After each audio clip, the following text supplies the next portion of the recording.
There are 5 types of stress that caregivers face every day.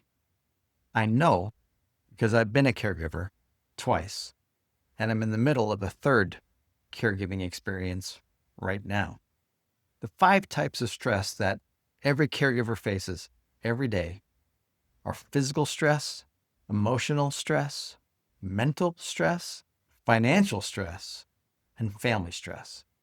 When I explain caregiving to someone who's never been a caregiver before, I usually explain the physical stress first, because that's easiest to understand.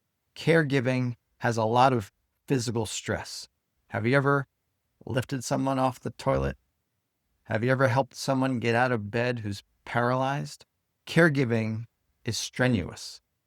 When I was in my 30s, in the best shape of my life, I was a caregiver for an elderly loved one.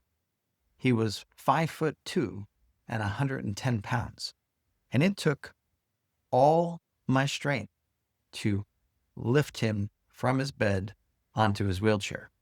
He was completely paralyzed on the left-hand side, so he could provide very little assistance. He was essentially dead weight. And on most days, I would have to transfer him at least 10 or 12 times. It was physically exhausting. And I was in my mid-30s. How does someone expect to be a caregiver when they're in their 60s or 70s or 80s? It's not realistic. The second type of stress caregivers face every day is emotional stress. It's emotionally stressful to see your loved one decline physically.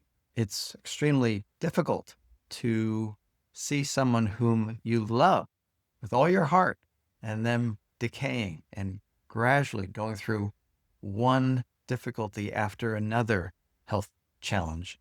And they may even be forgetting who you are, where they are.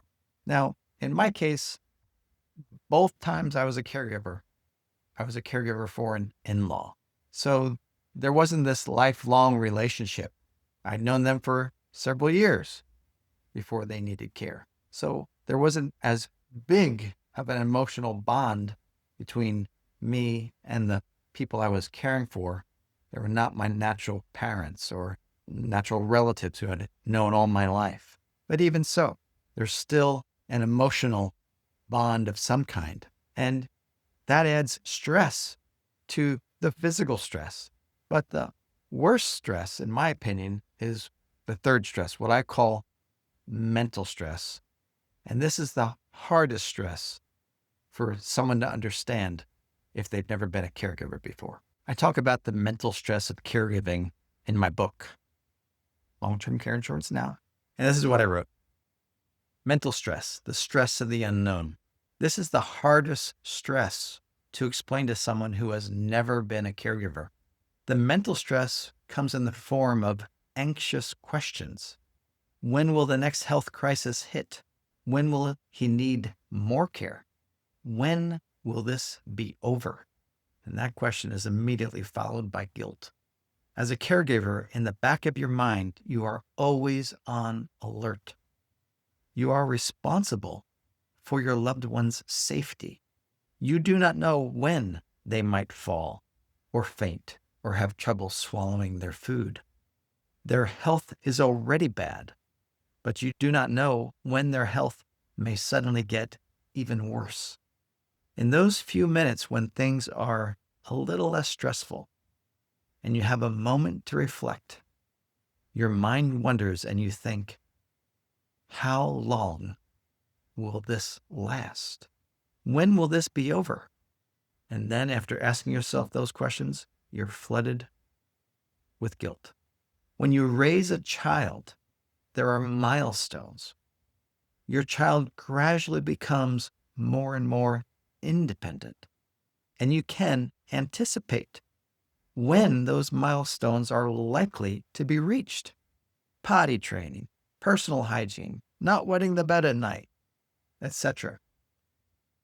When caring for an aging loved one, it's just the opposite. The aging loved one becomes more dependent on you. The amount of care required increases. And there's no end date. There's no way of knowing how much longer your loved one will need care. There are no mile markers. The future is unknown. And that is why it is so stressful. And this is why being a caregiver for an aging loved one is 1,000 times harder than raising a child. The fourth stress is financial. And this is pretty obvious. As a caregiver, most caregivers lose time at work. They sacrifice their careers. They sacrifice promotions. They scale down their occupational goals and desires in order to be a caregiver. There's no way around that. When I was a caregiver the first time, I had to lose work and miss work. I did not fulfill my responsibilities, and I lost my job, lost my benefits, my health insurance. I lost my retirement plan. I lost a lot of things in order to be a caregiver that first time.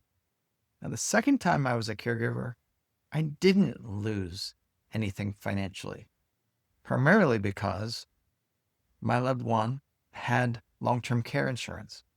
So we did not have to provide all of the physical hands-on care that my mother-in-law needed. It was provided by home health aides who came to the house and took care of her 6, usually 7 days a week. So financial stress is a huge thing for every caregiver. They typically sacrifice financially and sacrifice their careers in order to be a caregiver. The fifth kind of stress that caregivers face every day is family stress. Caregiving responsibilities are rarely divided evenly amongst family members.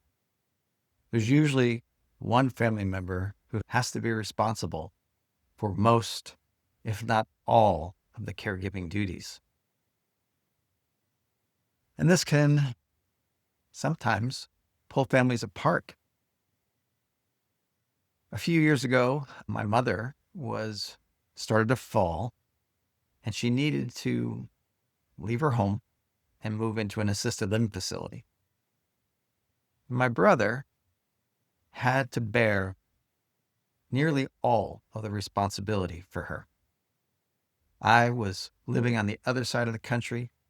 My sister lived nearby, but she was not able to help because of her own health problems.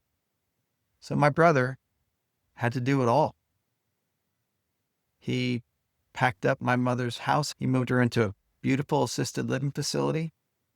He took care of her doctor's appointments, all of her financial matters, her tax and legal matters, all of her insurance issues and insurance policies. He went grocery shopping for her, helped take care of her cat. He did all of it shortly after his wife had been diagnosed with an aggressive form of cancer, all while parenting 2 teenagers, and he worked full time. What a saint.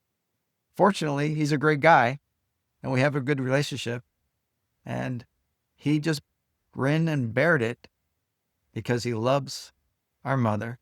He loves us. And he did what he had to do. But rarely does that happen. Most times, caregiver responsibilities don't bring families together. They pull families apart. Thank you for watching this podcast, and please visit Amazon.com, get a copy of my book. I do talk all about, in the book, my 2 caregiving experiences and provide you with lots of detailed information to help make the caregiving experience for you easier should that time ever come. Thank you.